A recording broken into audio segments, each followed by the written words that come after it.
Hello, welcome to our channel. কয়েকদিন আগে আমরা গিয়েছিলাম কামাখ্যা মন্দিরে পুজো দিতে। আর আমরা কিভাবে খুব অল্প সময়ের মধ্যে কামাখ্যা মন্দিরে পুজো দিয়ে আর তার আশেপাশের সাইট সিনগুলো ঘুরলাম, তারই বিস্তারিত বিবরণ নিয়ে চলে এসেছি আজকে। মাত্র 2 দিন 1 রাতের ট্যুর প্ল্যান ছিল আমাদের। হোটেল, থাকা, খাওয়া, ঘোরা সব কিছুই আলোচনা করব এই ট্যুর প্ল্যানে। ভিডিওটি শেষ পর্যন্ত দেখতে থাকুন সম্পূর্ণ তথ্য পেতে। প্রথমেই আমরা চলে এসেছি মালদা টাউন স্টেশনে। আমাদের ট্রেন ছিল ব্যাঙ্গালোর গুয়াহাটি এক্সপ্রেস। ট্রেন অনেকটা লেট ছিল, 4টা 15-তে আসার কথা, সেখানে ট্রেন এলো 8টার সময়। আর পরের দিন পৌঁছতেও আমাদের ভোর 5টার দিকে পৌঁছানোর কথা, কিন্তু সেখানে আমাদের ট্রেন পৌঁছয় প্রায় 10:30টার সময়। আমাদের প্ল্যান ছিল আমরা ভোরে উঠে প্রথমেই কামাখ্যা মন্দিরে যাব আর গিয়ে পুজো দেব, কিন্তু অনেকটা দেরি হয়ে যাওয়ায় আমরা ভাবছিলাম আদৌ আমরা পুজো দিতে পারবো কি না। তবুও আমরা কোনো দোটানা না করে আমরা পুজো দেওয়ার জন্যই একদম চলে গেলাম কামাখ্যা মন্দিরে। আমরা কামাখ্যা জংশনে ট্রেন থেকে নেমেছিলাম আর প্ল্যাটফর্মের বাইরে বেরিয়ে এসে আমরা গাড়ি ঠিক করেছিলাম কামাখ্যা মন্দিরে যাওয়ার জন্য।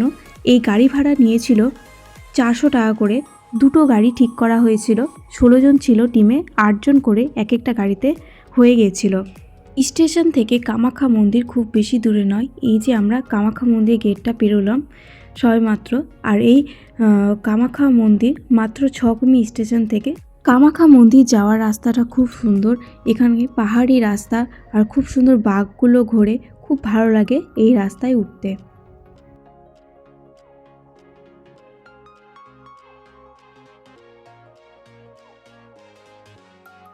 সামনে আপনাদের ওই যে গাড়িটা যে বেরালো ওই জায়গায় আপনাদের নামিয়ে দেবে, নামিয়ে দিয়ে সোজাই চলে আসতে হবে কুপন কাটার লাইনে।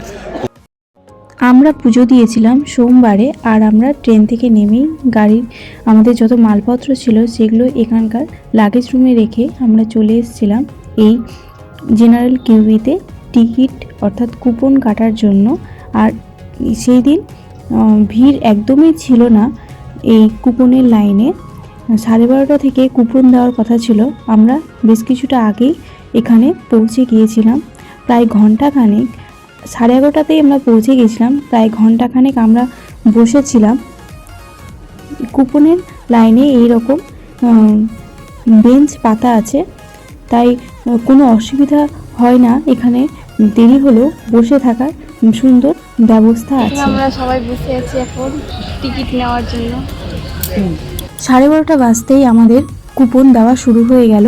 এখানে ছবি তোলার মাধ্যমে কুপন দেওয়া হয়, আর তার ফলে একজনের কুপন অন্যজন নিতে পারবে না, আর ছবি এরকম উঠে যায়। কুপনের মধ্যেই এক্সপেক্টেড দর্শন টাইম লেখা থাকে। আমাদের ছিল 5টা PM। এখানে 30 থেকে 60 মিনিট আগে এক্সপেক্টেড দর্শন টাইমের আগেই যেতে হবে মন্দিরে, এটা এই কুপনে লেখা ছিল।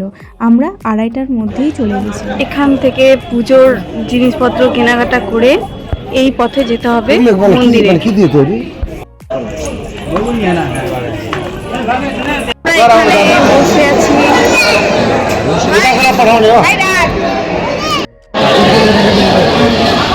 এই যে সবাই এক এক করে ছাড়া হচ্ছে মন্দিরের জন্য। এই যে এক একটা লাইন বেরিয়ে যাচ্ছে মূল গর্ভগৃহে যাওয়ার জন্য। এই হলো জেনারেলের রাস্তা। এখানে মন্দিরের গর্ভগৃহে যাওয়ার পথে এরকম বেঞ্চে বসে থাকার ব্যবস্থা আছে। এর ফলে অনেকক্ষণ দাঁড়াতে হলেও কোনো কষ্ট হয় না। এই যে আমরা কোন হাতে দাঁড়িয়ে আছি, অপেক্ষা করছি। মন্দিরের গর্ভগৃহ যাওয়ার পথে দীর্ঘ লাইন, আর এই দীর্ঘ লাইন থেকেই আমরা দেখতে পেলাম সৌভাগ্যকুণ্ড। আমরা এখনো লাইনে আছি।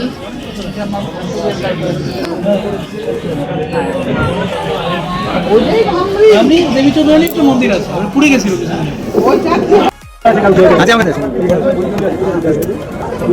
এই যে পুরো রাস্তাটা আমাদেরকে যেতে হবে।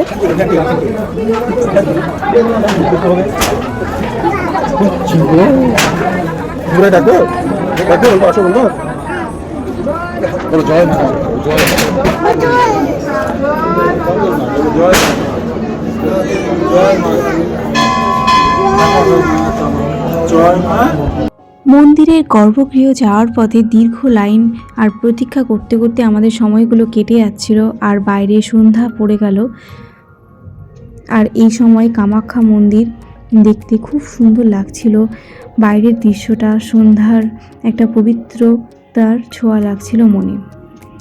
আর এরপর অনেক দীর্ঘ প্রতীক্ষার পর আমরা অবশেষে মায়ের দর্শন পেয়েছিলাম। মূল গর্ভগৃহে ক্যামেরা অ্যালাউ নয়, তাই সেই ভিডিওটা করতে পারলাম না। কামাখ্যা মন্দিরে পুজো দেওয়ার পর সত্যি সবাই বেশ চনমনে হয়ে উঠছিল। এত দীর্ঘ ট্রেন যাত্রা, তারপরে পুজো দেওয়ার জন্য লাইনে দাঁড়ানো, কোনো কিছুকেই আর কষ্ট মনে হচ্ছিল না।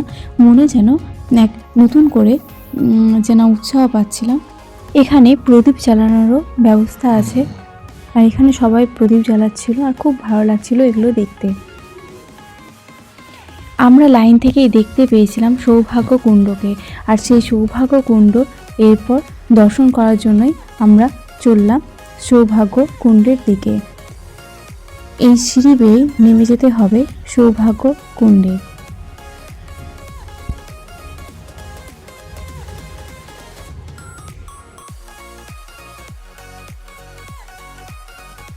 কামাখ্যা মন্দির দর্শনের পর এরপর আমরা হাঁটা পথেই চললাম বগলা মায়ের মন্দিরে। কামাখ্যা মন্দির থেকে খুব কাছে আছে বগলা মায়ের মন্দির, আর অনেকটা নিচে সিঁড়ি দিয়ে নেমে যেতে হবে এই মন্দিরে।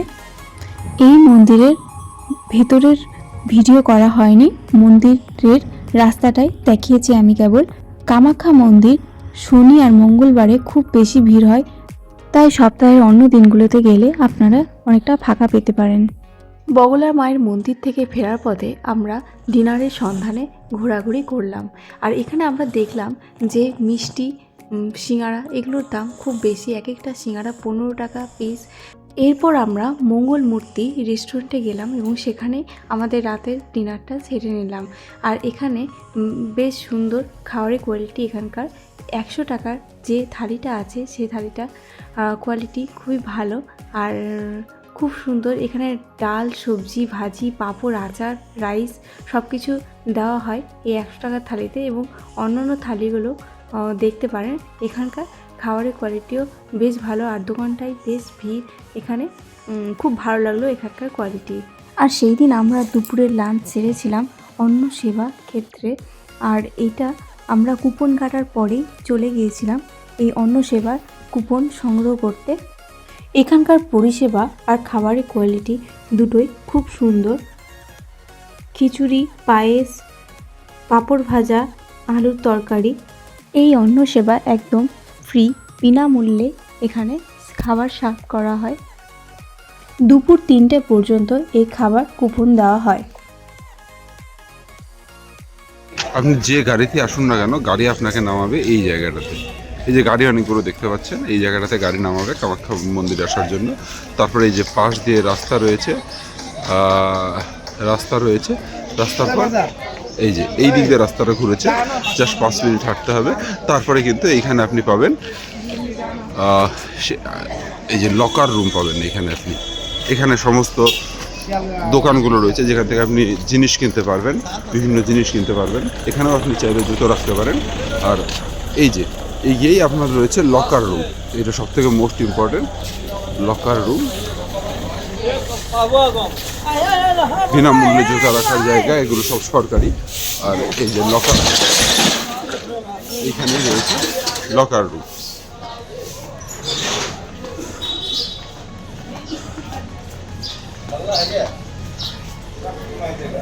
এই গড়ি দিয়ে উপরে উঠে যেতে হবে আপনাদের। আর লকার রুমটা কোথায় আমি একটু দূর থেকে দেখাই, তাহলে আপনাদের দেখতে সুবিধা হবে। এখানে এটা তো ভোগ খাওয়ার জায়গা, লকার রুমটা হচ্ছে ভোগ খাওয়ার জায়গার ঠিক পাশে। এই যে এইখানে দুই তলায় রয়েছে লকার রুম, ভোগ খাওয়ার জায়গা ঠিক পাশে। এখানে আপনাদের চিনতে সুবিধা হবে। এখানে আপনি বিনামূল্যে কিছু রেখে আপনি যেতে পারবেন। পাশেই এটিএম রয়েছে।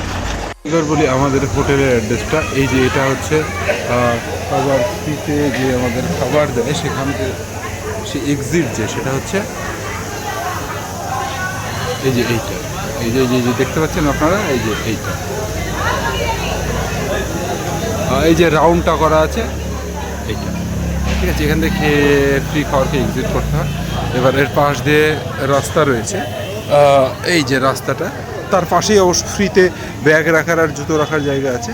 তার পাশ দিয়ে যে রাস্তা আছে, রাস্তা দিয়ে এবার আপনারা এই দিকে ঢুকবেন, ঢুকে আপনারা বাম দিকে ঢুকবেন, বাম দিকে ঢুকবেন। এই যে এই রাস্তাতে সোজা চলে যেতে হবে, এই রাস্তাতে সোজা চলে যেতে হবে। সোজা একটু গিয়ে হাতের ডান দিকে একটা সিঁড়ি আছে, এই সিঁড়িতে কিন্তু যাবেন না, আমরা যাবো সোজা, ঠিক আছে, সোজা। এবার এইখানে একটা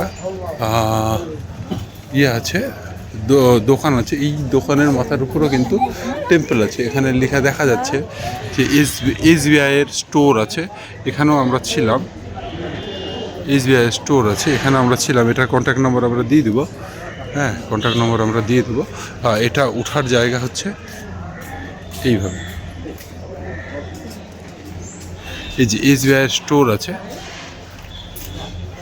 এই দোকানের পাশ দিয়ে এই দোকানদারের সাথে কন্ট্যাক্ট করলেই হবে, আমি কন্ট্যাক্ট নম্বর নিচে দিয়ে দেবো।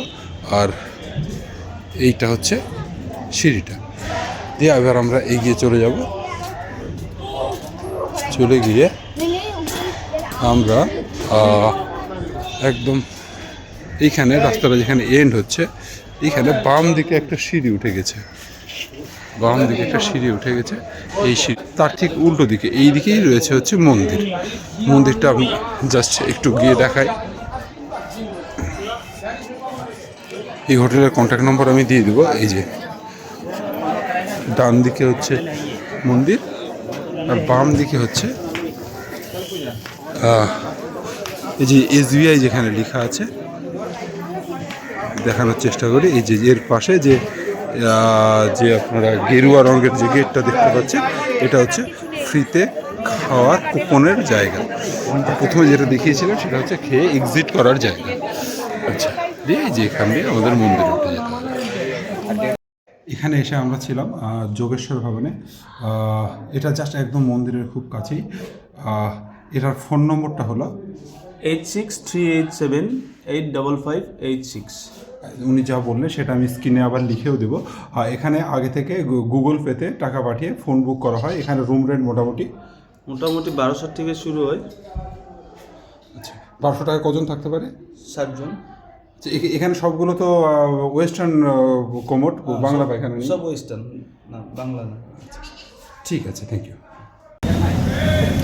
এখানে কিন্তু চা 20 টাকা করে কাপ। এখানে সব কিছু খাবারের দাম একটু বেশি, তবে চাটা এখানে ভালোই।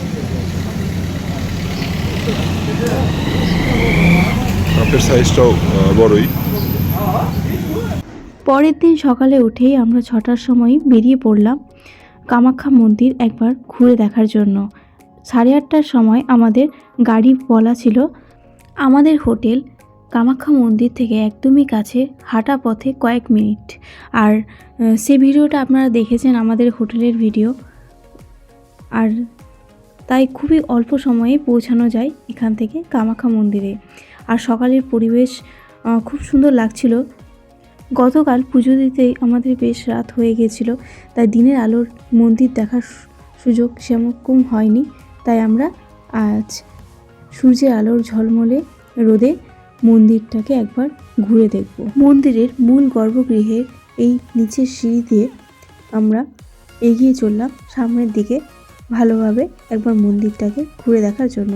এই যে দরজা ওই পারে দেখা যাচ্ছে, এটা মূল গর্ভগৃহের অংশ, যা আমরা বাইরে থেকে দেখতে পাচ্ছি। আমরা কালকে যখন মন্দিরের ভেতরে গেছিলাম তখন দেখেছিলাম।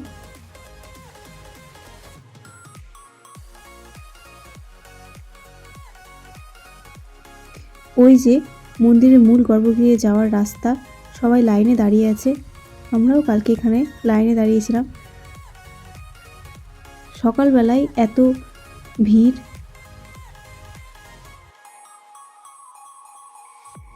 এখানকার বলিঘর মন্দিরটা ভালোভাবে ঘুরে দেখার পর আমরা 8:30টার দিকে বেরিয়ে পড়লাম সাইট সিন করার উদ্দেশ্যে। আমাদের গাড়ি আগে থেকেই বুক করা ছিল, আর গাড়ির ডিটেলস আমি আপনাদেরকে দিয়ে দেব। আর আমাদের সাইট সিনের জন্য ভাড়া নেওয়া হয়েছিল 4,000 টাকা দুটো গাড়ি, 8 জন করে আমরা এক একটা গাড়িতে বসেছিলাম। সাইট সিন করার উদ্দেশ্যে আমরা প্রথমেই চলে এসেছি ভুবনেশ্বরী মন্দিরে। ভুবনেশ্বরী মন্দির হচ্ছে কামাখ্যা মন্দিরেরও উঁচিতে, তাই প্রথমেই সাইট সিনের জন্য চলে আসবেন ভুবনেশ্বরী মন্দিরে। এখান থেকে নিচের ভিউ ছিল দেখার মতো। এখানকার অন্যতম একটি ভিউ পয়েন্ট হলো এই ভুবনেশ্বরী মন্দির। দূরে ব্রহ্মপুত্র নদ দেখা যাচ্ছিল। ভুবনেশ্বরী মন্দিরের মূল গর্ভগৃহ।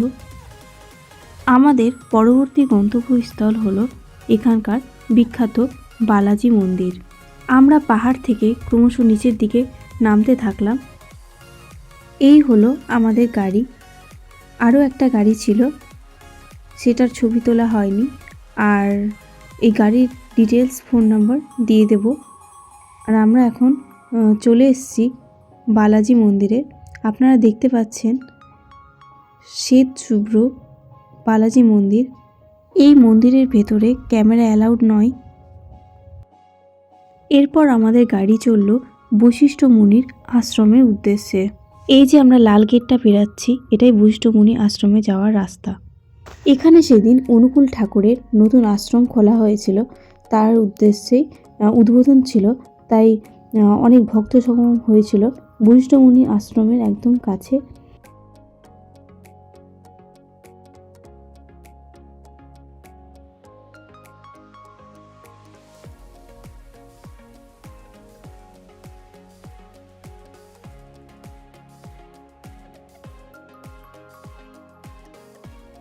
এখানে আসল ভিউ পয়েন্ট, একটা পাহাড়ি ঝর্ণা আছে যেখানে সবাই ছবি তুলছিল, আর এই ঝর্ণাটা খুব সুন্দর। বশিষ্ঠ মুনির মূর্তি। আমরা এরপর চললাম চক্রেশ্বর মন্দিরের উদ্দেশ্যে। এই মন্দিরের কথা আমাদের ড্রাইভারই আমাদের বলে, আর তার উদ্যোগেই যাওয়া হয় এই মন্দিরে। আমাদের ড্রাইভার দুজনেই খুব ভালো ছিল। তাদের সমস্ত কন্ট্যাক্ট নম্বর পেয়ে যাবেন, ভিডিওটি শেষ পর্যন্ত দেখতে থাকুন। আমরা চলে এসেছি চক্রেশ্বর মন্দিরে।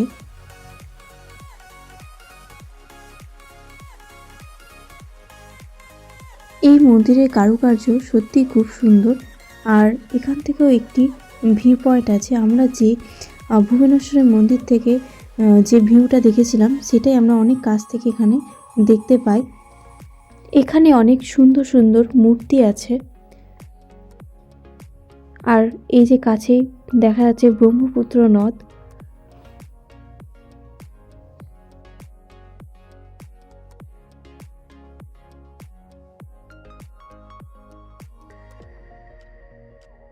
বর্ষাকালে যখন বন্যা হয়, এই বিষ্ণুর মূর্তিটার উপর পর্যন্ত জল চলে আসে। আমরা এরপর চললাম আমাদের পরবর্তী গন্তব্যস্থল উমানন্দ মন্দিরের পথে। আমরা চলে এসেছি এখানকার ফেরিঘাটে। এখান থেকেই উমানন্দ মন্দিরে যাওয়ার স্টিমার পাওয়া যায়। সরকারি স্টিমারগুলো টাইমে চলে 40 মিনিট পর পর, আর বেসরকারিগুলো আধ ঘন্টা পর পর ছাড়ে। আমরা যে সময় গেছিলাম সেই সময় সরকারির অনেকটা দেরি ছিল, ফলে আমাদের ট্রেন মিস হয়ে যেত। তাই আমরা একটা বেসরকারি স্টিমারে উঠেছিলাম, আর আমাদের ভাড়া নিয়েছিল জন প্রতি 100 টাকা করে। ওই পারে গিয়ে আবার এই পারে পৌঁছে দেওয়া পর্যন্ত 100 টাকা। আমরা চলে এসেছি উমানন্দ মন্দিরে। অনেকগুলো সিঁড়ির ধাপ আছে এই মন্দিরে উঠতে গেলে। আমরা অনেকগুলো সিঁড়ি পাবো। কথিত আছে কামাখ্যা মন্দির দর্শন করতে গেলে উমানন্দ মন্দিরও দর্শন করতে হয়। আর আমরা চলে এসেছি এই পবিত্র স্থানে। লঞ্চ থেকে নামার পর একটু তাড়াতাড়ি মন্দিরের উপরে উঠে আসতে পারলে তাড়াতাড়ি পুজো দেওয়া হয়ে যাবে এই উমানন্দ মন্দিরে। কারণ লঞ্চগুলো যখন আসে তখনকার সেই মানুষগুলোই পুজো দিতে আসেন এখানে।